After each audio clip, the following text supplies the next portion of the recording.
अस्सलामुअलैकुम वरहमतुल्लाहि वबरकातुहू। Section B जो आपका रनिंग है, जिसमें मैंने इससे पहले आपको 29, 30, 31, 32 4 सवाल भेजे थे।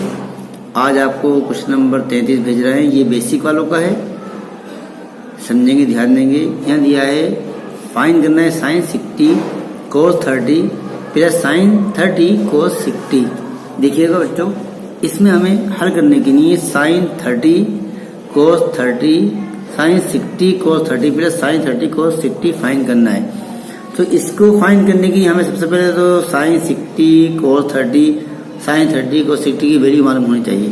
तो इसके लिए मैं इसकी टेबल पहले भेज चुका हूँ, जो आप टेबल ट्रिग्नोमेट्री रेशियो में देख लेंगे। आप हमें पता होना चाहिए कि साइन 60 होता है √3/2, √3/2, कोई साइन नहीं है, इंटू। कोस 30 होता है √3/2, √3/2 प्लस साइन 30 होता है 1/2 इंटू कोस 60 1/2। अब इसकी वैल्यू जो है, इसकी मैं बाकायदा वीडियो भेज चुका हूँ। उस वीडियो में आप इसको देख लेंगे, तैयारी कर लेंगे ध्यान से किस तरह से हम। अगर आपको एग्जाम के अंदर सवाल ये आ गया तो आपको यही नहीं मालूम कि साइन 60 कोस 30 साइन 30 कोस 60 क्या होता है, तो क्या हल करोगे। तो इसके लिए मैंने एक वीडियो भेजी है जिसमें ये टेबल किस तरह बनाते हैं वो मैंने बताया है, वो आप उसमें तैयारी कर लेंगे। अब आप देखिएगा, यहाँ पर √3/2 इंटू √3/2 इन दोनों की मल्टीप्लाई करना है, प्लस 1/2 इंटू 1/2 इन दोनों की मल्टीप्लाई करना है। तो पहले इसी करेंगे, √3 इंटू √3 ये रह जाएगा ओनली 3 और 2 to the 4, एकदम आसान है। प्लस यहाँ 1 1 1 और 2 to the 4 हो गया। √3 into √3 only 3, 2 to the 4 plus 1 into 1 1 2 to the 4। अब आप देखिएगा, यहाँ पर डिनोमिनेटर सेम हो गया, दोनों में से एक ले लेते हैं, ये हम आपको सिखा चुके हैं। ऊपर 3 + 1 इक्वल टू 3 + 1 1 4 3 + 1 4/4 4 1 4 4 1 4 इक्वल टू 1। ये इसका आंसर हो गया, कोई मुश्किल नहीं है, एकदम आसान सवाल है बेटा। अगला सवाल देखेंगे बच्चों, क्वेश्चन नंबर ये 34। For triangle ABC prove that cos B + A/2 equal to sine A/2 prove करना है। देखिए यहाँ हम शुरू कर रहे हैं। Here angle AB and C is interior angle, interior angle. So A plus B plus C equal to 180। जो किसी भी ट्राइंगल के अंदर में ट्राइंगल बनाता हूँ, ये ट्राइंगल है, इसमें A B एंड C ये 3 एंगल हैं और इंटीरियर है। ये angle A B C interior मतलब अंदर के एंगल हैं, और तीनों का टोटल होता है 180, यानी A + B + C 180। किसी भी ट्राइंगल का टोटल 180 होता है, तो इसलिए A + B + C equal to 180। अब आप देखिएगा, इसको हम चेंज करेंगे, यहाँ लिखेंगे B + C इक्वल टू 180 और माइनस का A। जो A ये साइड में है तो माइनस का हो गया, B + C equal to 180 plus का साइड में माइनस का A हो गया। ठीक है, अगला स्टेप हम क्या करेंगे, B + C/2 equal to 180 minus का A/2। दोनों तरफ हमने 2 से डिवाइड किया, इधर भी दोनों साइड में LHS RHS दोनों साइड में हमने 2 से डिवाइड किया। आगे बढ़ेंगे, B + C/2 ऐसे लिख देंगे इक्वल टू, यहाँ पर 2 जो है 180 के लिए भी है, माइनस A/2 के लिए भी है। ये 2 जो है दोनों की अलग अलग कर देंगे। यहाँ लिख सकते हैं 180/2 माइनस A/2। ये जो 2 है ना, हमने 180 को भी दे दिया और A को भी दे दिया। अगला स्टेप B + C ऐसी रहेगा इक्वल टू, डिवाइड कर देंगे 2 1 2 2 9 18, ये आ गया 90 90 माइनस का A/2। ठीक है, अब ये हमें मिल गया B + C upon 2 equal to 90 minus का a अपॉन 2। सो आगे बढ़ेंगे, इसमें जो दिया है cos b plus a upon 2। अब लेंगे taking to LHS, taking to LHS देखिएगा, टेकिंग टू LHS। LHS में हमें दिया है इसके अंदर cos b plus c upon 2। यहाँ लिखेंगे हम cos b plus c upon 2। ठीक है, आगे देखिएगा LHS लेने पर अब कोस तो हम ऐसे लिखेंगे और b प्लस c अपॉन 2 की जगह लिख सकते हैं 90 माइनस a अपॉन 2। आप देखिएगा इसका मतलब होता है b प्लस c अपॉन 2 को 90 माइनस a अपॉन 2 लिख सकते हैं और 90 माइनस a अपॉन 2 को b प्लस c अपॉन 2 लिख सकते हैं। तो इसकी जगह लिख देंगे 90 माइनस a अपॉन 2। आप देखिए कोस ऐसे लिखा, b प्लस c अपॉन 2 को लिख सकते हैं 90 माइनस a अपॉन 2। तो यहाँ लिख देंगे 90 माइनस a अपॉन 2। ठीक है, समझ में आ गया ना आपके। अब हम इसको लिखेंगे कोस, अब इक्वल टू, इसको वापस लिखिएगा cos 90 minus a upon 2 equal to, अब देखिए आप cos 90 minus theta equal to होता है साइन थीटा के, cos 90 minus theta equal to होता है साइन थीटा के। हमने आपको टेबल लिखवाई थी, आप देख लेना। तो अब यहाँ लिखेंगे साइन ले लेंगे, अगर हम a अपॉन 2 को थीटा मान लें तो कोस 90 माइनस थीटा होता है साइन थीटा के, थीटा की जगह a अपॉन 2 है तो यह जाएगा साइन a अपॉन 2। यही हमें प्रूव करना था, ये हमारा आ गया RHS। मैं आया होगा आपके, देखिए वापस समझा दूं, कोस 90 माइनस थीटा इक्वल टू होता है साइन थीटा के। अब यहाँ पर थीटा की जगह a अपॉन 2 है तो यह आएगा a अपॉन 2। ठीक है, RHS क्लियर है बेटा। क्वेश्चन नंबर 35 देखेंगे बच्चों, point A lies in the exterior of a circle with A centre P and radius 7 centimeter. A tangent through A touches the circle at B. If AB 24 centimeter, find PA. Figure देखिएगा, यहाँ पर BA एक tangent है जिसकी length दी है 24 centimetre और PB radius है, इसकी लेंथ है 7 सेंटीमीटर। फाइंड करना है PA। अब यहाँ पर जो आप देख रहे हैं सर्कल है यहाँ PB, तो B पे आप देखो 90 है, तो B पे जब 90 होगा तो सामने है PA, तो PA हो जाएगा हाइपोटेनियस, PB अपोजिट एंगल और BA होगा ये टेंजेंट। तो यहाँ हम जो सोल्व करेंगे इसको बच्चों को लेंगे पाइथागोरस थ्योरम का सहारा लेना पड़ेगा। जब किसी भी एंगल में B पे 90 है, सामने हाइपोटेनियस है, तो यहाँ फार्मूला रहेगा पाइथागोरस का। तो यहाँ लिखेंगे पाइथागोरस से base by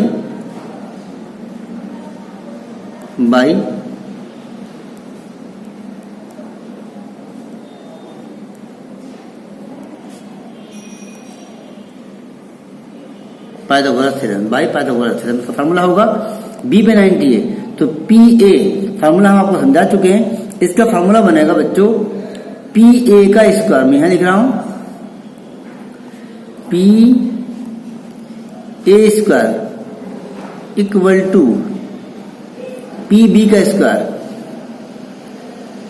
P B square plus b a square, या ए बी स्क्वायर एक ही बात है, ए बी स्क्वायर। समझना बात आपके, पी ए का square equal to P B square plus A B का स्क्वायर, ये फॉर्मूला है पाइथागोरस का। यहाँ पर आप देखिए सवाल में पी बी दिया है 7 सेंटीमीटर, रेडियस 7 सेंटीमीटर आ गया, और टेंजेंट जो दिया है वो ए बी 24 ये आ गया।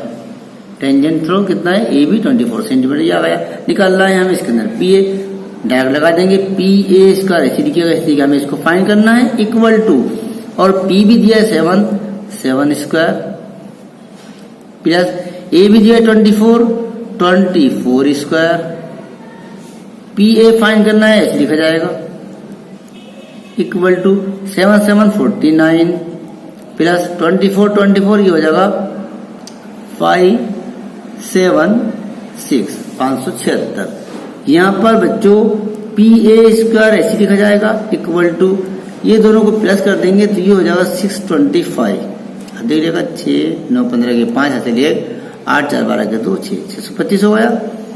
आपको फाइन करना है पी ए, तो ये स्क्वायर हटेगा, इस पर आ जाएगा रूट, ये हो जाएगा 625। इसलिए पी ए होगा 625 का होता है स्क्वायर रूट 25, ये आ गया 25। ठीक है बेटा। अगला क्वेश्चन देखेंगे 36। A circus artist is climbing a 20 metre long rope with is a tight straight and tight from the top of a vertical pole to the ground. Find the height of the pole. If angle made by the rope with the ground level is 30. देखिएगा मैं आपको समझाऊं। यहाँ पर दिया है ए circus artist. एक circus आपने देखा होगा, अपने सर्कस देखते हैं तो जो सर्कस आर्टिस्ट जिसको हम जोकर कहते हैं वो रस्सी पे चढ़ता है। तो यहाँ पर जो रस्सी दी है, रोप दी है, उसकी लेंथ है 20 और ये ए बी है वो हाइट है। वर्टिकल पोल, ये ए बी जो है ये एक पोल है, वर्टिकल पोल है। इस ए के ऊपर एक रस्सी बनी हुई है, ये ग्राउंड लेवल है। सी यहाँ से यहाँ तक रस्सी बनी हुई है जिसकी रस्सी की लेंथ दी है, लंबाई दी है 20 सेंटीमीटर।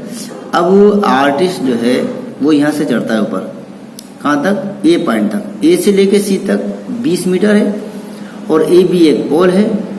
अब इसको लेने के बाद अगर सी पॉइंट से जो रस्सी बांधी गई है ए पोल पर अगर 30 का एंगल बनता है तो फिर हमें इसमें फाइंड क्या करना है? Find the height of the pole. ये हमें ए बी फाइंड करना है, हमें इसका ए बी यानी जो इसका पोल है इसकी हाइट फाइंड करना है। देखिएगा सवाल समझ में आपको आ गया होगा। मैं हल कर रहा हूँ इसको आपके सामने। सबसे पहले इन सवालों के अंदर बच्चों में ये लिखना होगा कि क्या दिया है और क्या मालूम कर रहा है। देखिएगा आप यहाँ पर ए बी एक पोल, यहाँ लिखेंगे here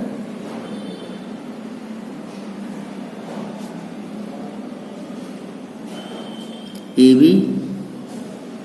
is a pole and AC, यहाँ देखिए आप यहाँ से AC लेंगे AC and AC is a rope। AB question mark find करना है, आपको फाइंड करना है। And AC is 20 metre. और अब आपको इसमें फाइंड करना है AB, ठीक है। 9 measurement triangle C equal to 30 दिया हुआ एंगल 30 का बनता है 9। अब लेंगे इन ट्रायंगल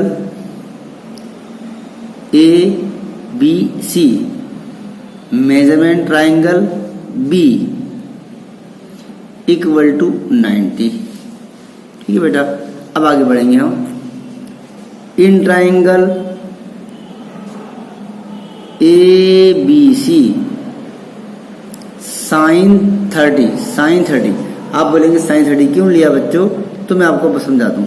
देखो इसमें अगर यहाँ ए सी है हाइपोटेनियस है, ए बी अपोजिट एंगल और बी सी एडजेसेंट एंगल, तो किसी भी सवाल के अंदर अगर हाइपोटेनियस दिया होगा या हाइपोटेनियस मालूम करेगा तब हम साइन का इस्तेमाल करेंगे।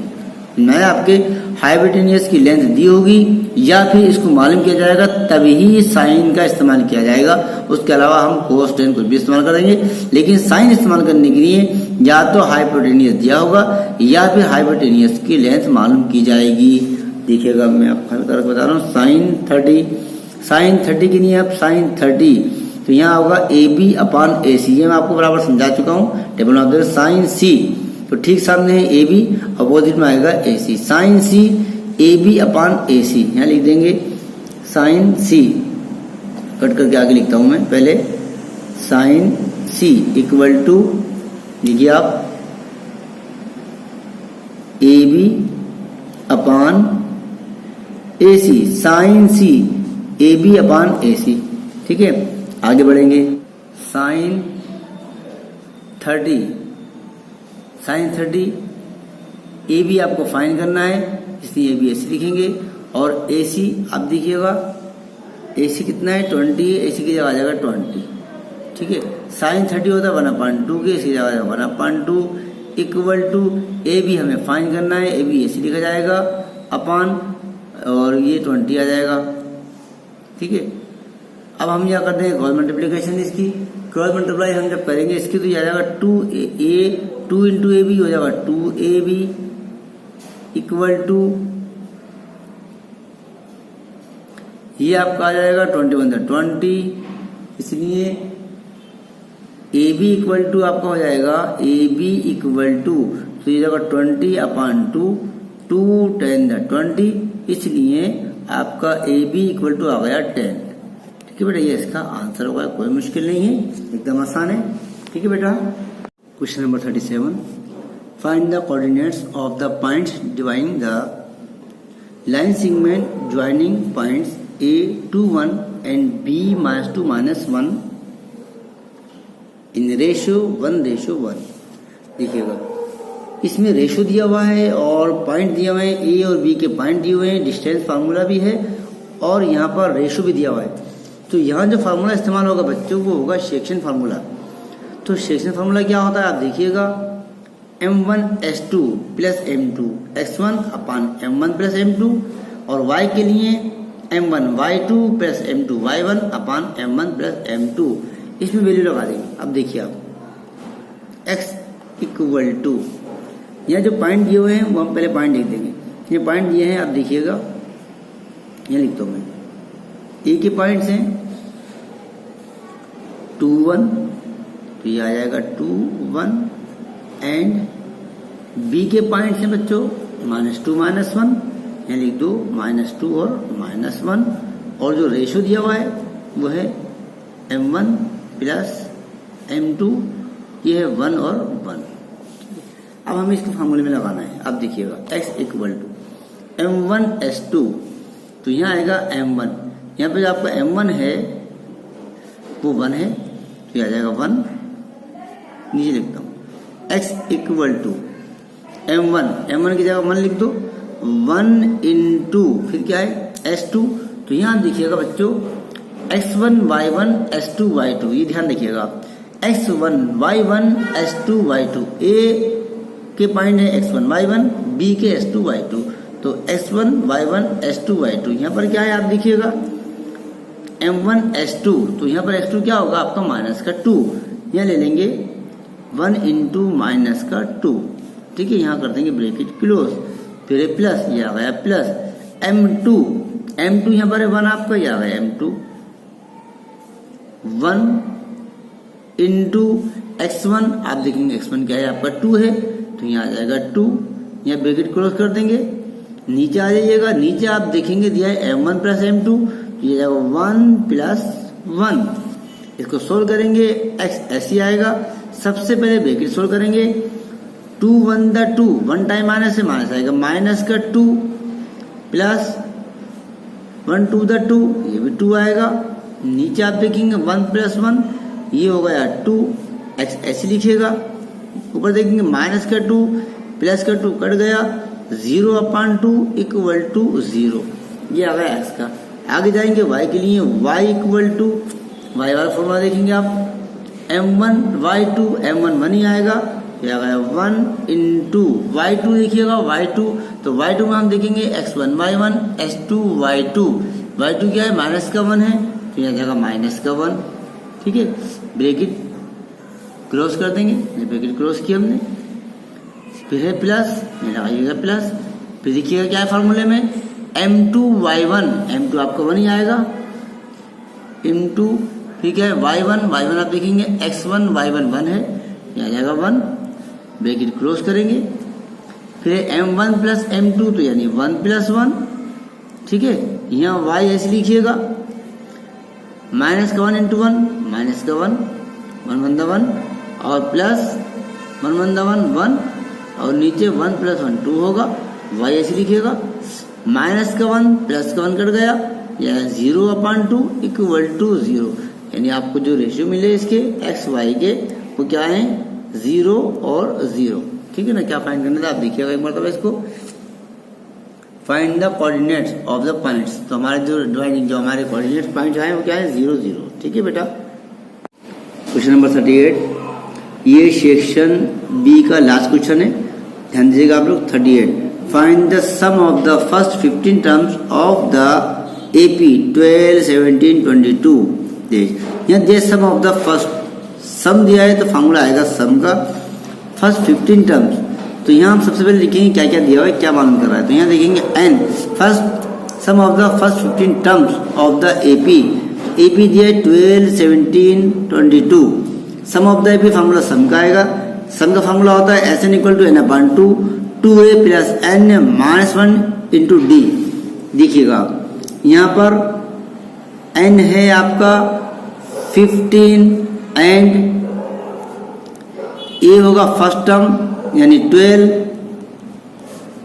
एंड d होगा कॉमन डिफरेंस 17 माइनस का 12, यहाँ लिख देंगे हम 17 माइनस का 12 इक्वल टू कितना बचेगा बेटा 5। ठीक है, तब हमें यहाँ पर n भी मिल गया, a मिल गया और d मिल गया। इन तीनों को उठाने के बाद फार्मूले में लगा देंगे, कुछ नहीं करना है, तीनों वैल्यू को फार्मूले में लगा देना है। देखिएगा s n की जगह लिखेंगे 15 इक्वल टू n/2 मतलब 15/2 ब्रैकेट लगाइएगा 2 इंटू a की जगह 12 प्लस n है 15 माइनस का 1 और d है 5। अब इसको हल कर लेना है। देखिएगा इक्वल टू 15/2 तो ऐसे आएगा बच्चों, ब्रैकेट लगाइएगा, यहाँ हमें मल्टीप्लाई करना है 12 टू द 24। ठीक है, प्लस इसको माइनस कर दो 15 माइनस का 1 14 और 5 ऐसे लिखो। ठीक है, आगे बढ़ेंगे 15/2 ऐसे आएगा, ब्रैकेट लगाइएगा 24 ऐसे लिखिएगा प्लस 14 फायदा 14 पंजे 70 ये होगा 70। ठीक है, आगे बढ़ेंगे 15/2 ऐसे लिखिएगा इनटू ये दोनों को प्लस कर देगा अब आप, तो 24 प्लस 17 ये हो जाएगा 94। कितना बेटा ये हो जाएगा 94। ठीक है, आगे बढ़ेंगे, यहाँ पर ये जो है आप 2 इंटू 2 94 से डिवाइड हो जाएगा, 2 1 द 2 2 4 द 8 और 2 7 द 14। ठीक है ना, देखिए 2 चौक 8 एक जगह 14 2 7 14 बचा आपके पास 15 इंटू 47 मल्टीप्लाई कर देंगे 15 7 द 15 7 105 ये 5 हासिल 10 15 चौक 60 और 10 70 ये आ गया 705। 15 7 105 ये 5 हासिल 10 15 चौक 60 10 70 705 ये इसका आंसर हो गया। ठीक है बेटा, इस तरह से हमने आपका सेक्शन बी आपका कंप्लीट हो गया। ठीक है, बेसिक वालों का सेक्शन बी कंप्लीट हुआ। इसको आप अच्छे से फेयर करें, समझिए, लिखें, देखो थोड़ा सा कोशिश कर लो बेटा। इंशाअल्लाह ताला अगर थोड़ी सी मेहनत करोगे तो आसानी से पास हो जाओगे, कोई मसला नहीं है, कोई मुश्किल नहीं है। ठीक है, इंशाअल्लाह फिर मुलाकात होगी। अल्लाह हाफिज़।